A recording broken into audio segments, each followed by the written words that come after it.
नाही, गटांचा विषय नाही. काल गेवराईमध्ये खूप चांगली रॅली झाली, सभा झाली. थोडंसं मी अगोदर भाषण केलं आणि मला थोडंसं दुसरं एक काम असल्यामुळं मी तिथून निघून गेलो होतो. त्यामुळं हे असं चालत राहतं. आगे मागे किंवा सभा किंवा रॅली ते होत असतात. कारण 300-400 जात समूह आहेत. सगळ्या लोकांना एकत्र आणणं, सगळ्या लोकांचा प्रोटोकॉल वगैरे ह्या सगळ्या गोष्टीमध्ये थोडंसं मागं पुढं होत असतं.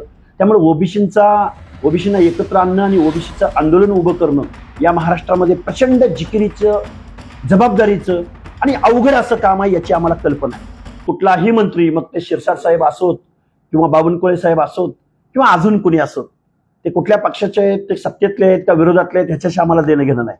पण कुठलाही माणूस अशा पद्धतीनं कास्ट स्क्रुटिनी समितीवरती, कमिटीवरती कोणीही दबाव आणू शकत नाही. साफ साफ साफ साफ म्हणून हा बी बनवण्याचा प्रयत्न आहे. चंद्रशेखर बावनकुळेंवरती जे बॉडी शेमिंग झालं ते निव्वळ निव्वळ निव्वळ फालतूगिरी आहे.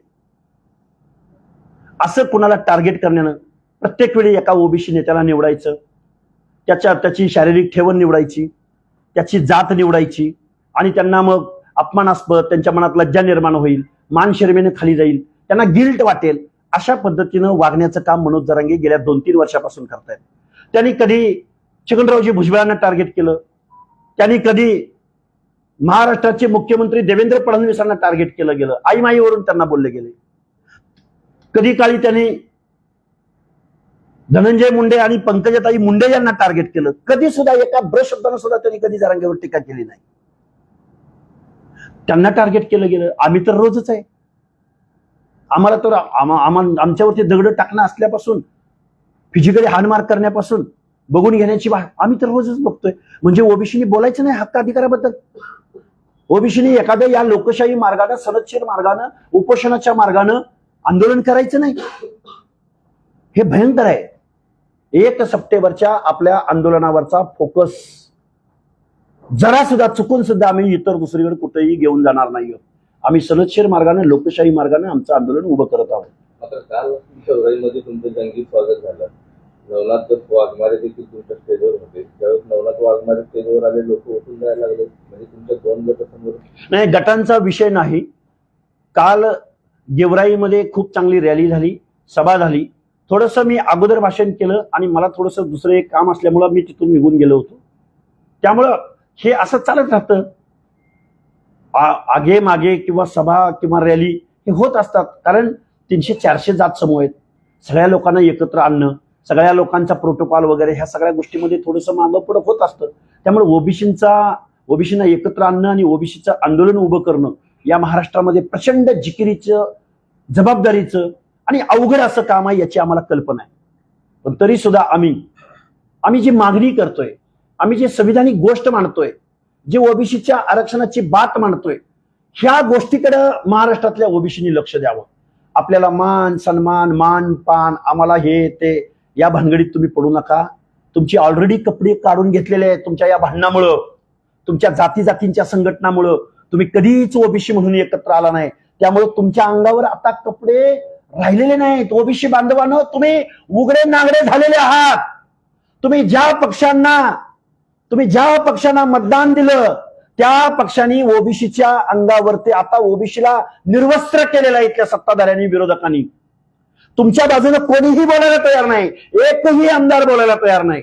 ना उदय सामंत बोलतात, ना प्रसाद लाड बोलतात, ना विखे बोलतात, ना शिरसाट बोलतात, ना मुख्यमंत्री बोलतात, ना उपमुख्यमंत्री बोलतात, ना विरोधी पक्ष बोलतात, ना ओबीसीचे नेते बोलतात, ना मंत्री बोलतात. अरे पडलेला आमदार सुद्धा तुमच्या बाजूने बोलत नाही. म्हणजे तुम्हाला वाऱ्यावर सोडलं इथल्या लोकांनी. त्यामुळं मान पान या गोष्टीमध्ये अडकू नका. ओबीसी म्हणून रस्त्यावर उतरा, नाहीतर ओबीसीचं आरक्षण विसरून जा. जरांगे पाटलांनी आंदोलनाची हाक देतात, वेगवेगळे राजकीय नेते भेटायला येतात, त्यातून मार्ग काढला जाईल असं सांगितलं. परंतु तुमच्या आंदोलनाची अशी दखल अद्याप कोणी घेतली नाहीये. काय नाही? हे बघा, मराठा समाज हा राज्यकर्ती जमात आहे, शासनकर्ती जमात आहे. मनोज जरांगे पाटलांची भाषा ही जात वर्चस्वाची आहे. महाराष्ट्रामधलं मराठा समाजाचं वर्चस्व सिद्ध करणारी आहे. दुर्दैव हे आहे की महाराष्ट्रामध्ये छत्रपती शिवाजी महाराजांचा वारसा सांगणारा एकही नेता, अपवाद फक्त बाळासाहेब ठाकरेंचा सोडला, तर महाराष्ट्राच्या जनमानसाला साथ घालणारा एकही नेता महाराष्ट्रामध्ये जन्माला आला नाही. हे ओबीसींचं दुर्दैव आहे. डॉक्टर बाबासाहेब आंबेडकरांचं समतेचं तत्व, सामाजिक न्यायाचं तत्व, फुले शाहू आंबेडकरांचं पुढे घेऊन जाणारा एकही पुरोगामी नेता, वास्तव आणि परखडपणे भूमिका मांडणारा नेता महाराष्ट्रात जन्माला आला नाही, हे आमचं दुर्दैव.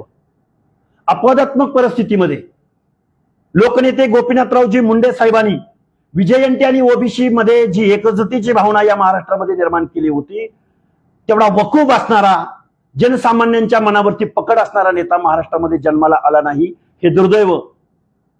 स्वर्गीय लोकनेते गोपीनाथ मुंडे यांचा अंत होऊन आज 10-12 वर्षाचा कालावधी होऊन गेला, पण इथल्या पुढाऱ्यांना आजही राजकारणासाठी गोपीनाथराव मुंडेंचं नाव घ्यावं लागतं, त्यांच्या आयुष्यात घडलेल्या घटनांवरती बोलावं लागतं.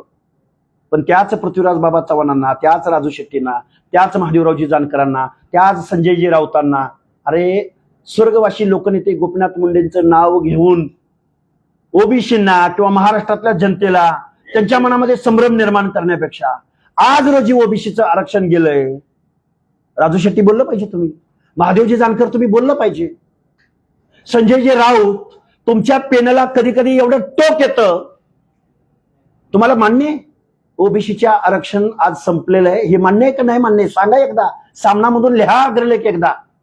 मुख्यमंत्री महोदय, ओबीसीचा डीएनए खरंच भाजपचा ओबीसी डीएनए आहे का नाही ते तुम्ही एकदा आम्हाला सांगा. एकदा होऊन जाऊ द्या. काय काय तुमचं म्हणणं आहे? ओबीसीचं आम्ही म्हणतोय ओबीसीचं आरक्षण संपलंय, तुम्ही सांगा आम्हाला कसं संपलं नाही ते. 1 तारखेच्या या आंदोलनाला प्रकाश आंबेडकर येतील. आम्ही प्रकाशजी आंबेडकरांना विनंती करू, आम्ही आंबेडकरी जनतेमधल्या वेगवेगळ्या आरपीआयच्या गटांना विनंती करू, कारण आज आम्ही जात्यात आहे, आज आम्ही जात्यात आहे आणि एससी एसटी सुपात आहे. त्याचं कारण असं आहे की आता एससी एसटीला सुद्धा क्रिमिलेअरची अट्ट लावण्याचं आता धोरण सुरू आहे. अट्रॉसिटीचा सारखा कायदा सुद्धा जो एससी एसटीच्या हक्क अधिकारांचं संरक्षण असलेला, कवच कुंडले असलेला अट्रॉसिटीचा कायदा सुद्धा रद्द करण्याचं धोरण इथून पुढच्या कालावधीत येऊ शकतं. मी तुम्हाला भीती नाही घालत, पण मी वास्तव तुमच्या समोर मांडतोय. तुमच्या नोकऱ्या आउटसोर्सिंगचं बोंडस नाव देऊन तुमच्या लाखो नोकऱ्या महाराष्ट्रातल्या 9 ते 10 कंपन्यांकडे गेलेत. तुम्हाला नोकऱ्या लागणार कुठून? तुमची पोरं शिकून फायदा काय? गोरगरिबांची, कष्टकऱ्यांची, शेतकऱ्यांची पोरं वेगवेगळ्या डिग्र्या घेऊन बेरोजगार म्हणून फिरतायत. त्याच्यावर तर आम्ही बोलूच, पण आज रोजी ओबीसीचं आरक्षण संपलंय हे महाराष्ट्रातल्या सर्व नेत्यांना माझी सांगण्याची म्हणजे कळकळीची विनंती आहे.